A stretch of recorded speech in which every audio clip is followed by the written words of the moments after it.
Good day mga ka-DIY, mga ka-solar. I-share ko sa inyo yung aking timer switch. Gagamitin ko sa water pump. Yung previous video natin 2 years ago na share tayo nung timer switch. Yung timer switch natin ito, Electron timer. Ito yung timer switch na ginamit ko sa water pump. Ngayon ay papalitan ko na nitong bago. Ito ay lobat na. Meron tong built-in battery sa loob, sa board. Ngayon ay hindi ko na pinalitan ng battery. Gagawin ko ay magpapalit na lang ako nitong bagong timer switch. Ito ay digital. Ito ay mechanical or analog. Open natin. Ipakita ko sa inyo. Ang water pump na ginagamit ko ay 1.5 horsepower.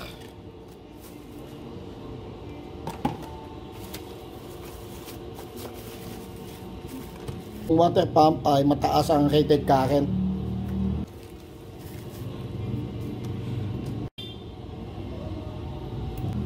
Kaya itong timer ay kakabitan ko ng magnetic contactor. Ito yung ating magnetic contactor. Yung magnetic contactor, yung line in, line 1, line 2, line 3. Ayan. Line 1, line 2, line 3. And then meron tayo ditong potential coil. A1, and A2. Ito yung ating supply para mag-switch yung ating magnetic contactor. And then dito yung line out, T1, T2, and T3. Terminal 1, Terminal 2, Terminal 3. Dito included yung battery. Ayan, meron siyang kasamang battery. Then ito yung ating manual. Ito yung battery nito ay naka-built-in, nakahinang sa kanyang board. Yung manual natin, ito.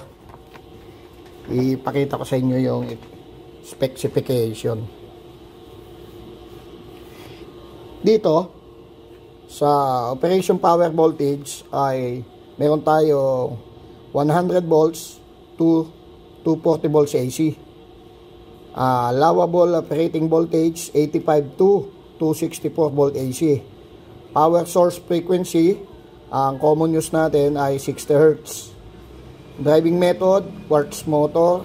Power failure compensation 300 hours.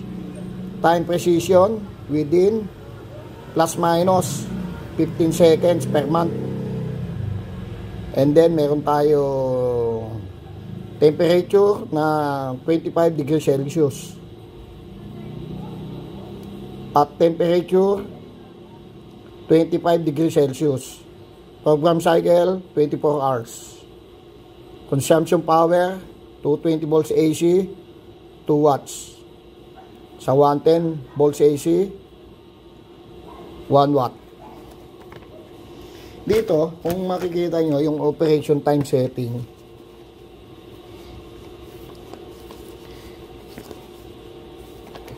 yung on ay yung pins na nasa labas. Ayun. Yung off, etong nasa loob.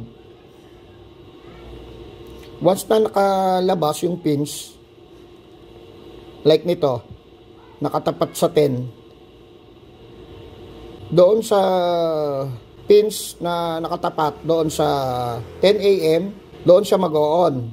And then doon sa 10:30, doon sa 10:30 na nasa loob na pins, 10:30 doon siya mag-o-off.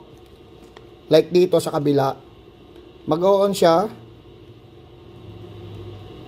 sa alauna ng hapon. Ayan, 1 PM 13. And then mag-o-off siya dito sa 2:30 ng hapon. Ito, yung nasa loob. Yung nasa labas ay 1 PM hanggang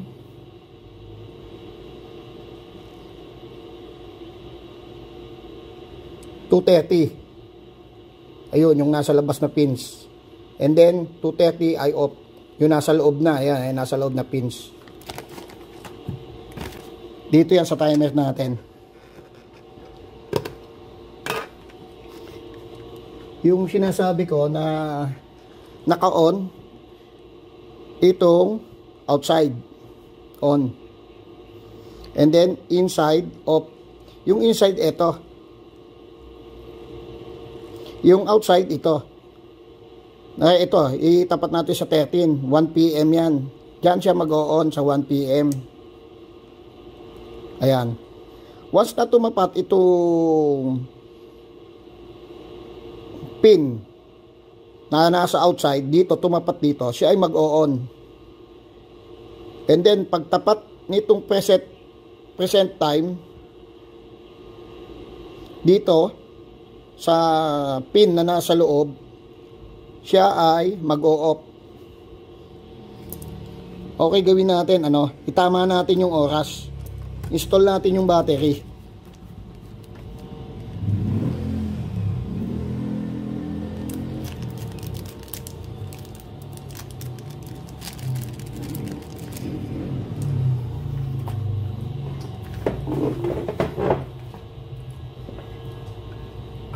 Ang pag-install ng battery, pupul lang natin ito, takip, cover. And then meron ditong terminal ng ating battery.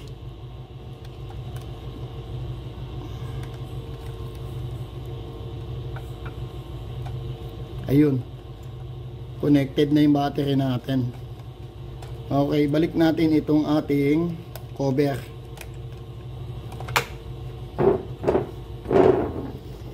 Ang oras natin ngayon ay, babaan natin yung ating camera, yan. Ang oras natin ngayon ay 10 AM and 31 minutes. Okay, real time natin 10 AM.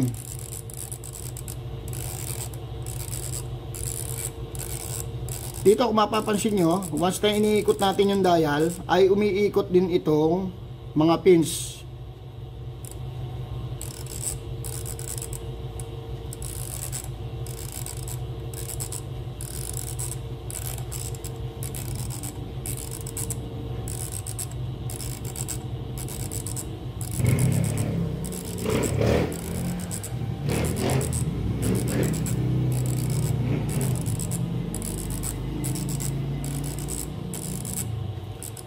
AM and 30 minutes.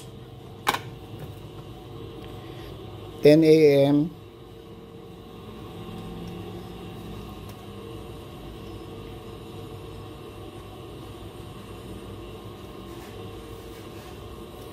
$33 minutes.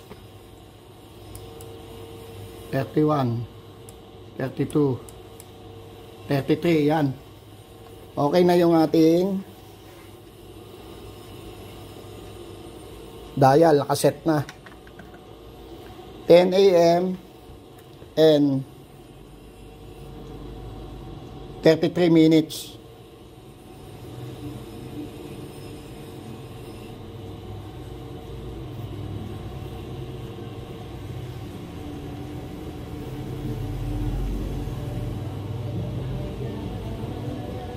Okay, yung S1 and S2, dito yung ating supply. Dito connected yung ating mains voltage from sa AC outlet natin. And then dito yung load sa line 2 and line 1. Dito kung mapapansin nyo, itong S2 and L2, ito, terminal natin, yan ay connected. I-check natin, pakita ko sa inyo.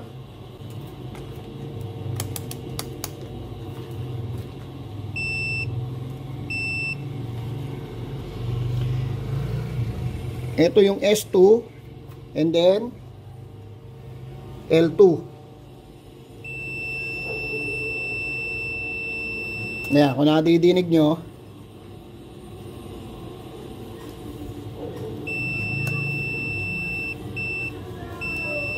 connected dyan yung S2 and L2, yung circuit ng S1 and L1, yan ang connected sa timer switch natin. Okay, ang gagawin natin, susuplayan natin to ng 220 volts AC.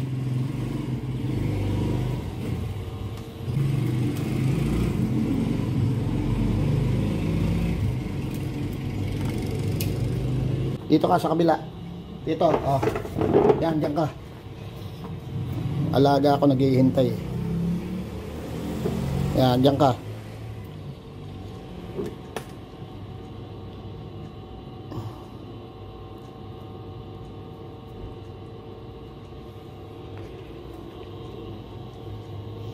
Atras ka. Okay. Yung mains voltage natin ay connected dito sa S1 and S2.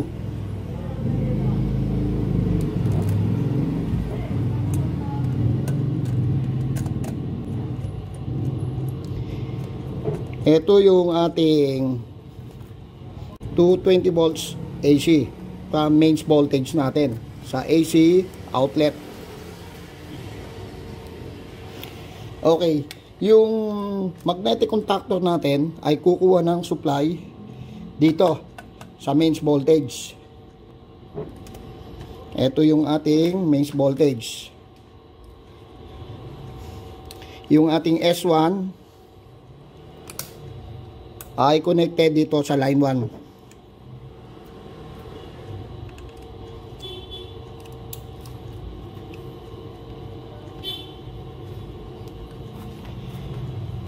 And then yung ating S2 ay connected sa line 2. Yung magnetic contactor natin, ang supply ay dito sa A1, A2.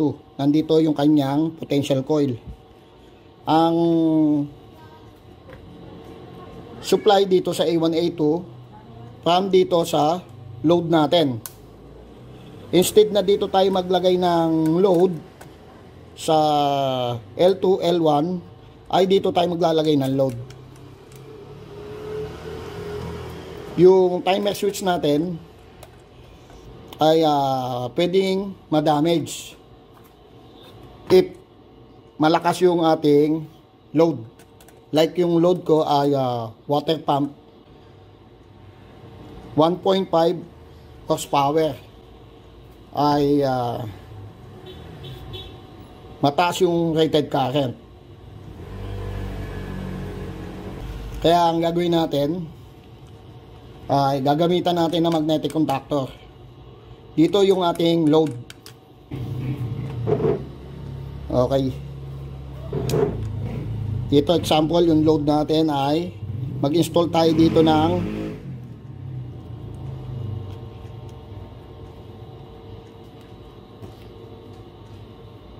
incandescent para mas malinaw.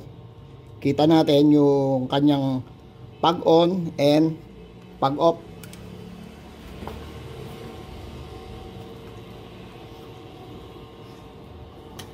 Okay, yung A1 and A2 ay connected dito sa line 2 and line 1 ng ating load.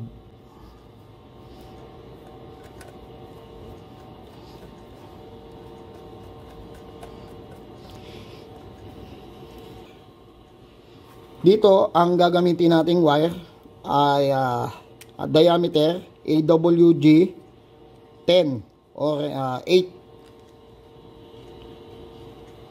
Dahil ang load natin ay water pump. Pero dito sa load natin, dito, ito lang yung magti-trigger dito sa magnetic contactor natin. Pwede na ditong AWG14. Yung dito natin ay 10 or 8. Yung from mains voltage natin. Eto dito. Ngayon dito yung supply natin sa timer, pwede ng AWG14.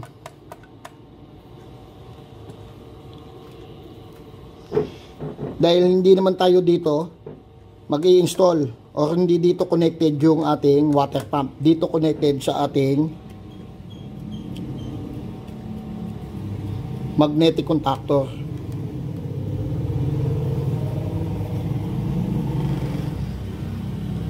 Okay. From mains voltage, yung 220 volts AC ay connected dito sa line 1, line 2. And then yung load natin, example, ay bulb. Pero ang load natin dito ngayon ay ang ilo-load natin ay water pump. Gagamitin natin sa water pump itong magnetic contactor. Dito yung ating load. Instead na dito tayo maglagay ng load, ay dito tayo maglalagay ng load. Ngayon, yung wire natin dito sa line 1, line 2, ay number AWG10 or 8 from mains voltage natin. Ngayon, dito sa S1, S2 ay pwedeng AWG14 lang. Yun nga, na mention ko na hindi naman tayo dito kukuha ng load. Ang kukunin lang natin dito yung signal ng ating timer switch na papasok dito sa potential coil A1, A2. Okay, install tayo ng load.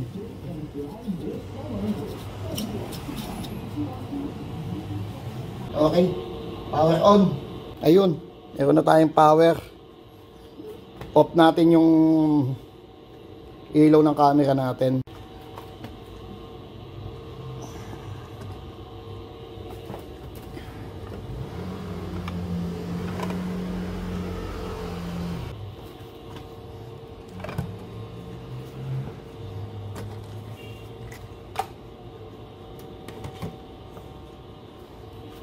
Okay, ang oras natin ay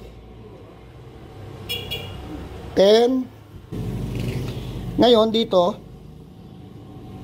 yung oras natin dito sa dial natin dito sa pin ay hindi nakatapat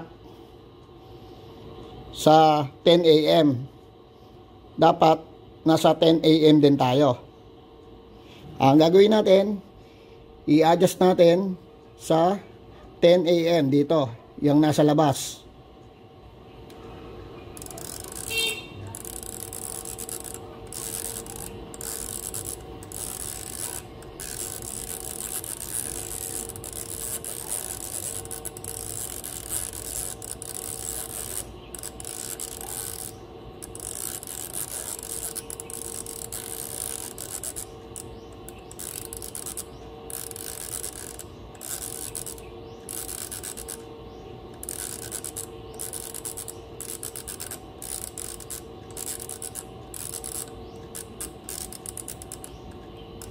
Okay, 10:45. Ayan. 10:45. Ngayon, yung 10:45 ay ito, 10 and then 30:45. I-set natin sa, mag-on siya sa 10:50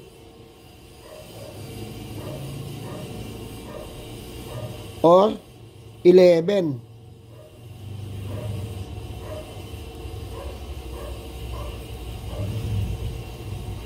Ayun.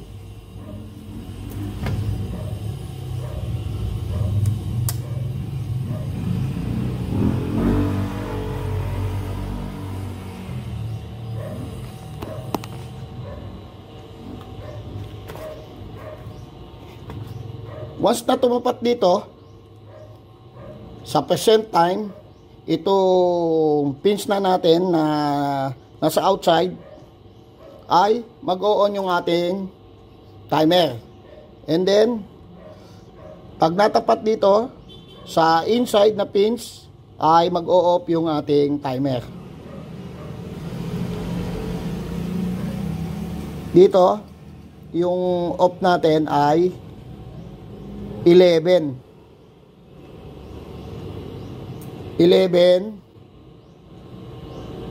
AM. Dito ang on natin ay 11. And then ang off natin ay 11:20. 11:20 or 11:30.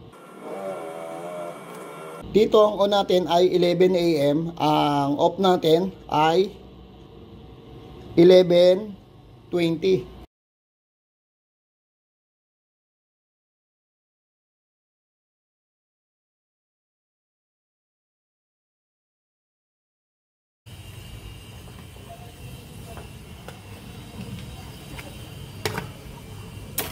Okay, dito ka. Dito. Mayroon tayong audience dito eh.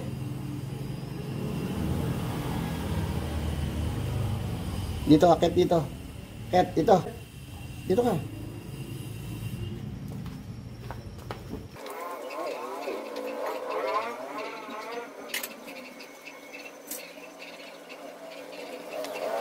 Okay. Ang oras natin ay 11:51. Once na nag-power itong output natin, meron tayo ditong indicator sa output. Yung load natin dito sa line 2, line 1 ay meron ng power. Meron ng output na 220 volts AC, and then nag-i-input dito sa A1, A2, and then magsuswitch itong ating magnetic contactor. Yung mains voltage natin from dito 220 volts AC pumasok dito sa line 1, line 2, and then ang output natin itong T1, T2 dito. Ito yung ating output, line out ng magnetic contactor.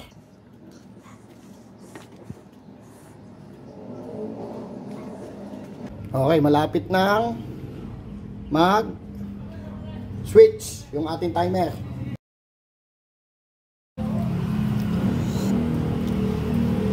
If ito lang ang nakataas or outside, hanggang dito lang tayo magpa-power on.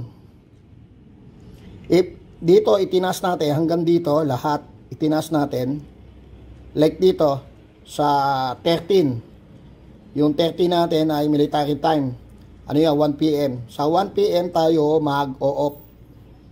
Yung lahat ng nakataas, yun yung naka-power on yung ating timer switch. Pagdating doon, nung nasa inside, tumapat dito, magpa-power off yung ating timer switch. If ano yung nakatapat dito sa present time natin na nasa outside, nasa labas, o nakataas dito, siya yung naka-power on.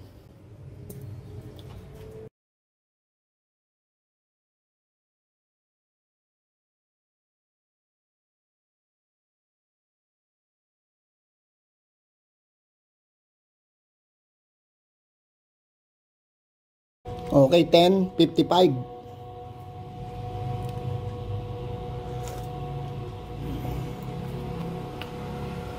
Yung oras natin dito sa ating timer ay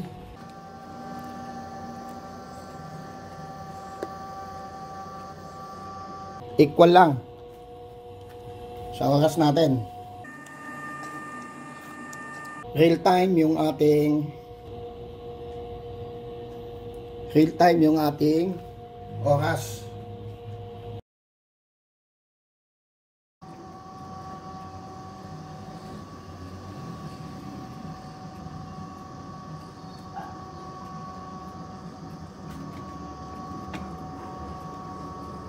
Dito ka. Dito ka. Kat ka dito. Kat. Kat ka. Diba? Kamalikot dyan ha. May kuryente dyan.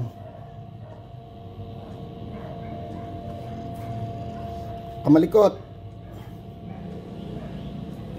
Kamalikot.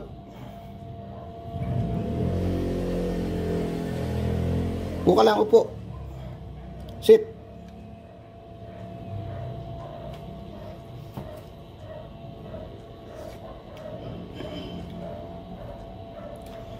Okay. 10:57.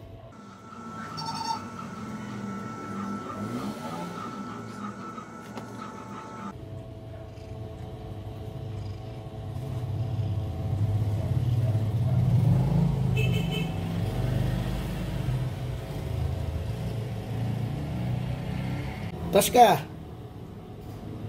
Atras ka doon. Makukuryente ka dyan. May kuryente dyan. Okay. Ayan na. Mag-on na. Pagtapat nung ating pin dito sa present time ay magpa-power on yung ating timer.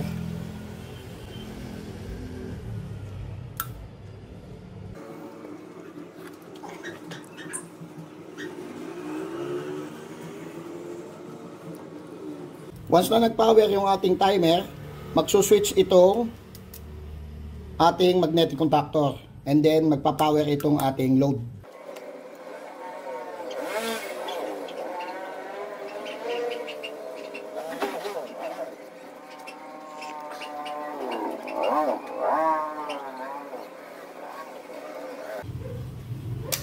Ayun.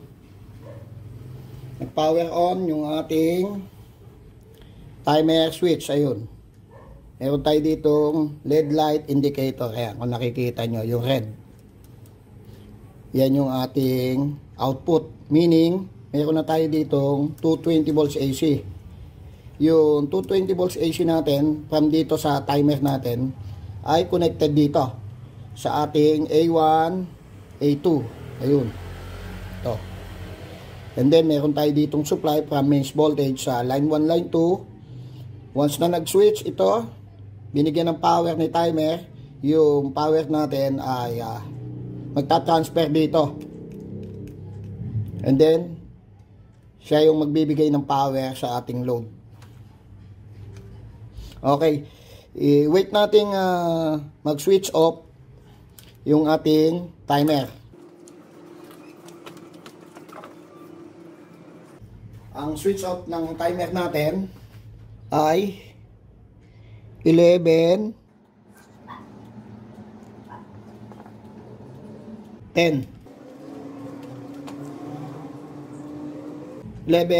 a.m.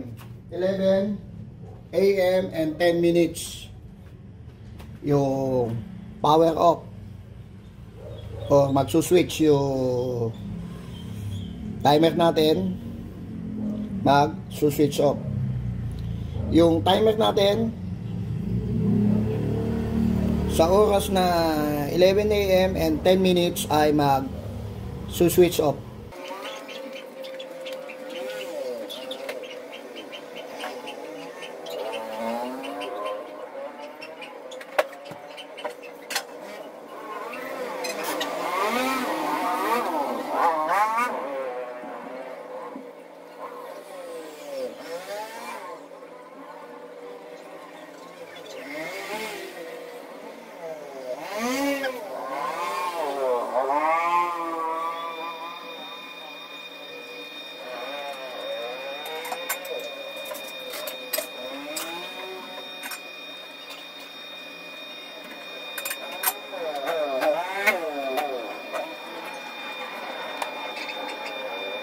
Okay, malapit na mag-power off. Yung present time natin ay nakatapat na doon sa pin na nasa loob. Inside, ito.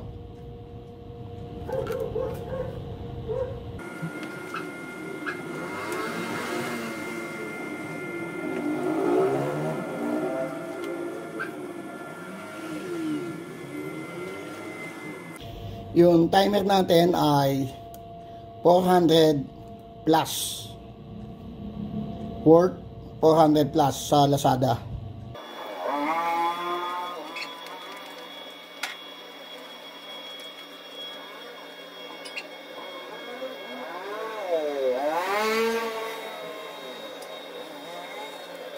Okay, yung output natin dito sa load, siya yung magti-trigger dito sa ating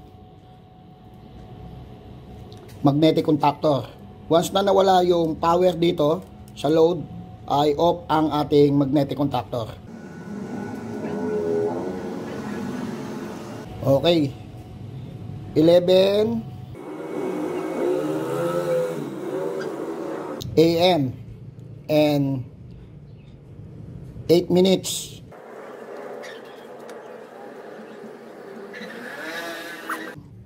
Dito yung pin natin na nasa loob ay nakatapat sa 11 10 AM.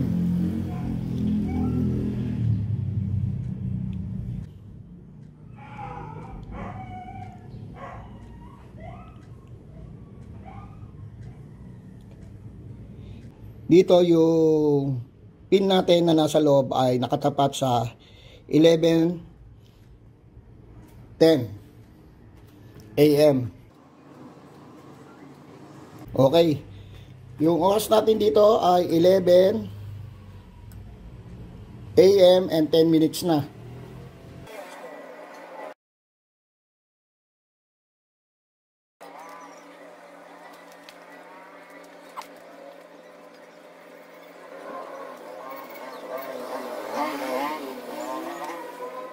Yung video natin ay ipo-forward natin. Mahaba yung video natin.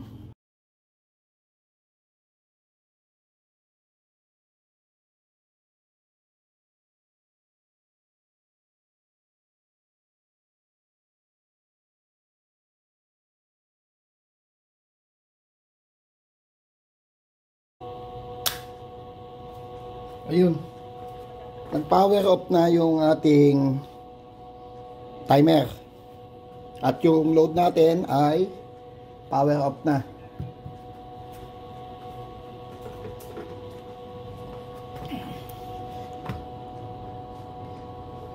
Sana dito sa timer natin na isinare ko sa inyo ay mayroon kayong nakuhang kalaman. Yung last video natin, ito yung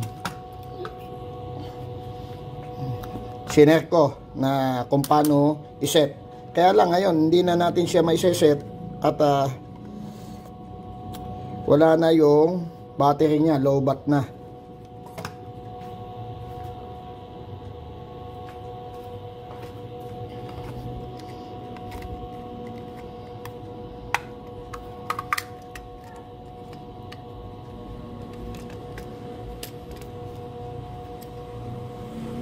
Ito yung kanyang battery, oh.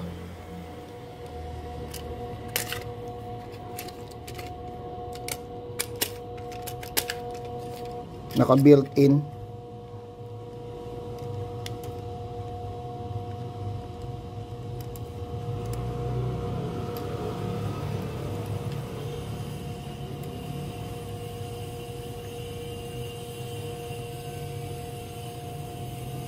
Yan yung ating battery. Dalawa.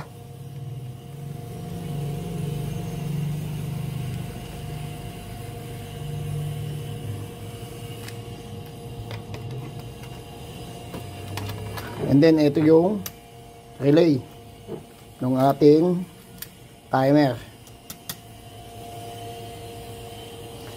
Okay. Maraming salamat po. Sana meron kayong nakuhang kalaman dito sa timer natin. And then dito sa ating magnetic contactor. If paano yung wiring. Okay, ulitin ko. Load, supply from mains voltage, and then supply sa potential coil sa A1 and A2 from dito sa ating load ng ating timer switch. Okay, ito from mains voltage. Okay, maraming salamat po. Thank you.